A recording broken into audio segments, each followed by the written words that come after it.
I want more of you, God.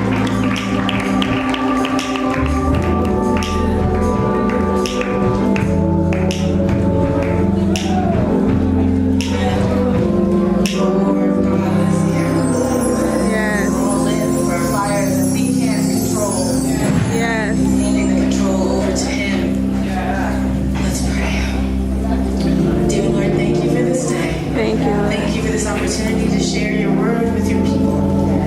Thank you for the women and the many marks that they've made in history for you, for our country, for our church.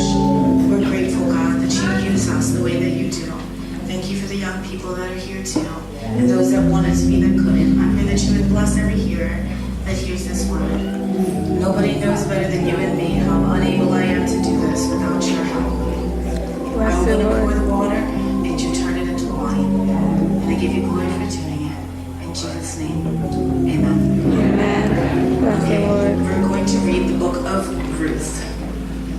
Ruth, noted by even secular scholars as one of the greatest romantic short stories ever written. Wow. We're in the first chapter of Ruth chapter 1, and I wanted to read verses 1 through 8, and then 14, and then 18 through 19, and 22. And right now I'm reading out of the New King James Version. Now it came to pass in the days when the judges ruled that there was a famine in the land. And a certain man of Bethlehem, Judah, went to dwell in the country of Moab, he and his wife and his 2 sons. The name of the man was Elimelech, the name of his wife was Naomi, and the names of his 2 sons were Mahlon and Chilion, Ephrathites of Bethlehem, Judah. And they went to the country of Moab and remained there. Then Elimelech, Naomi's husband, died, and she was left and her 2 sons. Now they took wives of the women of Moab. The name of one was Orpah, and the name of the other Ruth, and they dwelt there about 10 years. Then both Mahlon and Chilion also died. So the woman survived her 2 sons and her husband. Then she arose with her daughters-in-law that she might return from the country of Moab, for she had heard in the country of Moab that the Lord had visited his people by giving them bread. Therefore she went out from the place where she was, and her 2 daughters-in-law with her, and they went on the way to return to the land of Judah. And Naomi said to her 2 daughters-in-law, Go return each to her mother's house. The Lord deal kindly with you as you have dealt with the dead and with me. 14, then they lifted up their voices and wept, and Orpah kissed her mother-in-law, but Ruth clung to her. 18, when she saw that she was determined to go with her, she stopped speaking to her. Now the 2 of them went until they came to Bethlehem, and it happened, when they had come to Bethlehem, that all the city was excited because of them, and the women said, Is this Naomi? 22, so Naomi returned, and Ruth the Moabitess, her daughter-in-law, with her, who returned from the country of Moab. Now they came to Bethlehem at the beginning of the barley harvest. This is the word of the Lord. Verse 14 said, Then they lifted up their voices and wept, and Orpah kissed her mother-in-law, but Ruth clung to her. I just want to talk today from the title, A Season to Cling. Wow, a season to cling. You know what's annoying? When our moms ask us to help them find their home screens. Like, homie, just put your finger on the button and don't even press it, and voila, you're home for the millionth time. Time taking up helping our grandparents log onto their Facebooks is time we will never get back. Perhaps we lack the capacity to deal with these people who were born for the iPhone, because I don't see what's so difficult about navigating a screen. I mean, you're the one that's grown, right? Right next to me sits a woman who wants to use her phone as a Bible, and it's taking me a while to explain to her that I can't work in Android. It's a totally different style, and we're too tired to help our elders understand the difference between email and Gmail. There is no C-mail. I don't even read mail. What does handwritten even mean? I'm being a text master. But isn't it interesting how patient they were in praying for me? Those praying on me never even prevailed because they warned for me. They were always on for me. You see, a tragedy exists because we resist the ones that know the way, that show the way, that are going away. And which way will we go then? In the end, Snapchat can't save us. They're not putting the old hymns on iTunes. The big clues are the big shoes that they're leaving behind. Wow.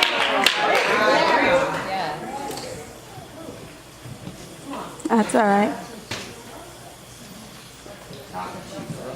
That's all right.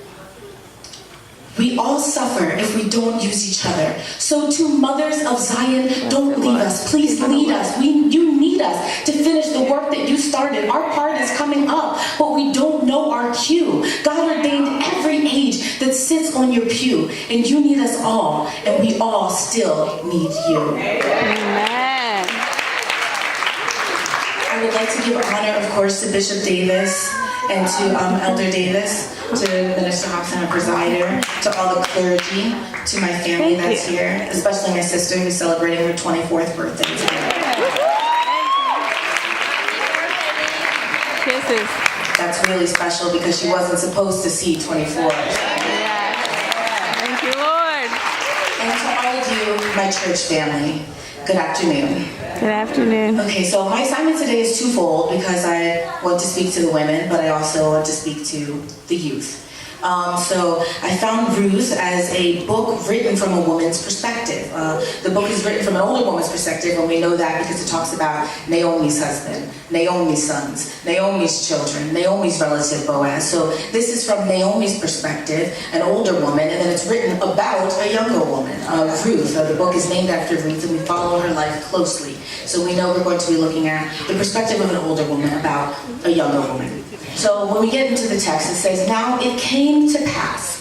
Now it came to pass is a phrase that's used in the Bible 5 times. And every time you see now it came to pass, it means impending trouble. After the impending trouble comes deliverance, and after the deliverance comes a happy ending or comes hope. So when we see now it came to pass, we really can put ourselves right there because we know that we're in a season of impending trouble. We know that it's going to get worse, that things are on the horizon, but we also know that we've been promised a season of deliverance, and from that season, hope and a happy ending for us. So in this Bible, we're seeing now it came to pass in the days when the judges ruled. In the days when the judges ruled, there was disunity and unfaithfulness among the Israelites. Things were a mess, and then normally a judge would rise up and have everybody come back to God, and then they would do that for a while, and then they would go back to their sin. So this is a time when Israel is not doing the best that they can do as far as following God. So impending trouble is coming in the day when there's disunity. And there was a famine in the land. These types of famines were severe famines. They weren't just like a small drought. People were dying from this famine. People were starving to death. People were literally dying. So there's a famine in the land as a result of disobedience, as a result of them being disunified in Bethlehem, Judah. Bethlehem, Judah being the place of bread. So they're in the place of bread, but they aren't having any bread. There's been no rain. There are no crops. There's nothing that they can eat. But Jesus said that man doesn't live on bread alone, but by every word that proceedeth out of the mouth of God. But the mouth of God isn't good enough for Elimelech and his family, so they turn their backs on the place where they're from. They don't want to do their punishment with everybody else. They want to go to Moab. Moab, a place that became because of Lot and his eldest daughter having a child together. So this place is a place that was born out of sin, but not just sin, but sin after grace, because we know that the Lord rescued Lot and his daughter from Sodom and Gomorrah. So this place seems to me a place of cycles, because it seems like it's a place born out of sin that then goes to grace, that then goes back to sin all over again. But this is a place that they think they can go to get some refuge for just a little bit. They call it an emerald in the sand because Moab is green and lush, but it's surrounded by desert. So they're in this emerald in the sand. They're supposed to just be there for a little while, but the Bible tells me that they dwelt there. They dwelt there. Dwelling is probably a word that means to sit, or the word shakan, meaning to settle down. So they settled down in this place that was only supposed to be temporary. They were supposed to be there for a second, but they went and they dwelt there. They sat there. Like we sit now, like when the praise and worship is going and we sit, and the preacher is up and we sit, and the word is read and we sit, we shakam, we relax and remain somewhere. There used to be an old time way. My mom used to tell me about the times when they couldn't even wear open toe shoes and they couldn't even perm their hair, but that way way had a famine in it because it became so rules-based and regulations-based and not faith-based. So they moved away to Moab for just a moment, just to reevaluate how they were going to do this thing and how we could still be holy. But they ended up dwelling there, sitting there, remaining there. Wow. And so their dwelling, their Shekinah, ended up being traded for the dwelling of God, which is literally translated Shekinah. So we translated the Shekinah for our own sitting down, and that's just what happened here in our text. Wow. What Naomi heard. Naomi heard that the Lord had visited Bethlehem and that the people had bread once again. We don't know how Naomi heard. We don't know if she had a dream. We don't know if the Spirit of the Lord came to her, if he sent somebody to tell her, but she heard. The older woman heard. The wiser woman heard. The woman who knows the way heard. The woman who came from the way heard that it's time to go back. Now, her daughters-in-law didn't get this word, and you might say, well, her daughters-in-law don't know God, but there's no reason to believe that. There's more evidence to believe to the contrary, because it would be typical for Naomi to have talked about God to them. When she tells them to leave, she says, go back to your gods. So if they hadn't ever left their gods, they would need to go back. So the chances are they probably do know God, but God didn't tell them. He told the one who knows the way. Wow. So the one who knows the way is the one that got the message. Another thing we don't know is how far they got before Naomi decided they weren't coming with her. They could have walked for days. They could have been deep in this journey back to where they were going. It could have been 5 minutes. It could have been she saw them packing their bags and was like, "Where are you going?" But she told them, I want you to go back and don't come with me. Perhaps she did this because she thought, oh, it's time to grieve right now. You need to grieve. You have stuff going on. It's not a good time. I need to be alone. And I think that sometimes some of the older, wiser women don't take the younger ones with them back along the way because they think it's not a good time. Right now they're busy, they're in school, they're doing something, it's summer, it's hot, I'm tired, I've got a lot on my mind, and so we don't take them with us when we go back. Or perhaps it was because of the journey. Maybe she thought, I'll never survive the journey. It's too hot, or it's going to be too cold, or it's going to be too long, too difficult. The gate is too narrow, the way is too straight. But in the same way, some of the older women think, I'm not going to take them with me because they'll never make it. They're going to complain the whole way. They're going to mess up. They're going to keep dragging along. They're not going to stand on their own 2 feet. Or maybe it was because of the destination.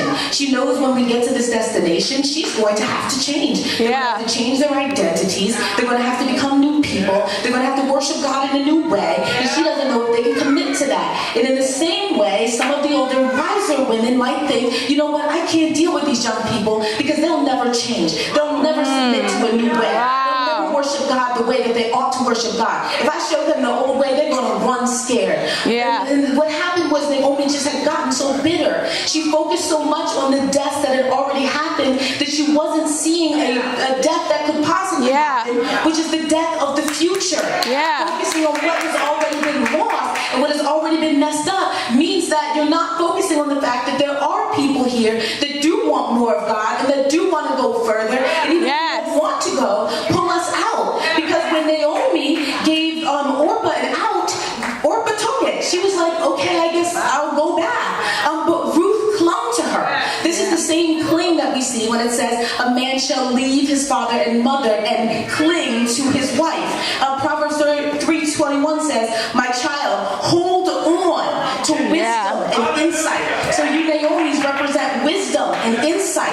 It says, never let them get away from you. The entire book of Proverbs opens by saying, for gaining wisdom and instruction, for understanding words of insight, for receiving instruction for prudent behavior, doing what is right and just and fair, for giving prudence to those who are simple, knowledge and discretion to the young. Let the wise men listen and add to their learning, and let the discerning get guidance.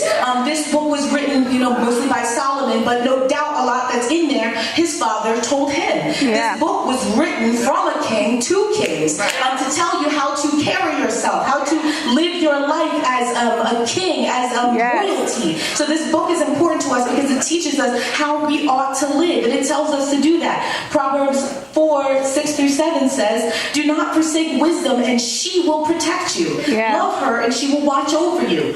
Wisdom is supreme, therefore get wisdom. Though it cost you all you have, get understanding." Ruth clung to this woman, knowing it would cost her everything, knowing they would be poor, not knowing what God's plan was. Was she ever going to get married? Was she ever going to get out of poverty? But she knew that though it cost her all she had to get wisdom. She had to get that understanding. He called the young because we are strong, but he called the older women because you know the way. She told them, go back to your mother's house. But the reason she said mother, we have no reason to believe both of their fathers are dead, but the mothers are nurturers. The mothers are raisers. What she basically saying in today's term is, go let the world raise you. Go back to what you're so good at, what you know so well. Why don't you go sing your songs that you always be singing and watch those movies and music videos and stuff like that? Why don't you do that and let me go my own way? She basically had given up on her, and Orpah took the out. But it doesn't matter if we don't want to go. You have to take us with you because you know the way. Ruth could never have gotten there on her own, even if she wanted to go, because she didn't know the way. So I'm going to demonstrate this for you. I'm going to show you what I mean by don't let us go. So come.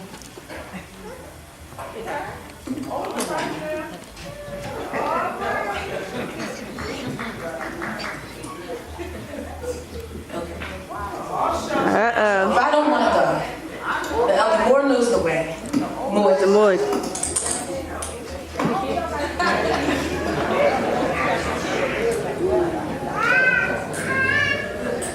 Because it costs too much to lose an entire generation. That attitude. Over they speak. Over they act like they're better than everybody. This is the church. It's important that we build it. So throw the key away. Let's go. Show me the way. Show me the way. And I'm going to follow you. Though that's all I have, I'm going to follow you. Though I might slow you down, don't let me be Orpah. Though I know I'm going to look peculiar, don't let me push you back. Don't let me stay back. Keep me coming until I know why Elder Hadget cries every time she prays. Keep me coming until I know how Elder Moore sings like that. Keep me coming until I understand how Minister Julia prays with the power behind her. Keep me coming until I know why Elder Jenkins shouts when there's no music. Keep me coming until I can see why Elder Woods can flow so freely in her gift of revelation and wisdom. Keep me coming until I can see how Elder Moore can come to every prayer service and never get tired. Keep me coming. It's not a command. It's not a rebuke. It's a plea. Please don't leave us. Don't leave us behind. Keep us coming no matter what happens. We need you. We need you. We need you. And then they get there in verse 19. Verse 19 says, and the city was excited when they got there. The city was excited because heaven rejoices when we get back into God's presence. When we get back to the place we're supposed to be. So everybody's shouting. Everybody's excited. Can this be? They know me because we're in our place. God gets joyous when he says, now I can move. Now I can do it. Now I can heal them. Now I can bless them. I can bring the miracles back because they came back. The Shekinah was traded for the Shekinah. And the Shekinah can be here because we went back to the way. Because they showed us the way. And then verse 22 says, and they got there in time for the barley harvest. The barley harvest. Barley being the first harvest of the year. The harvest where they lifted it up and waved their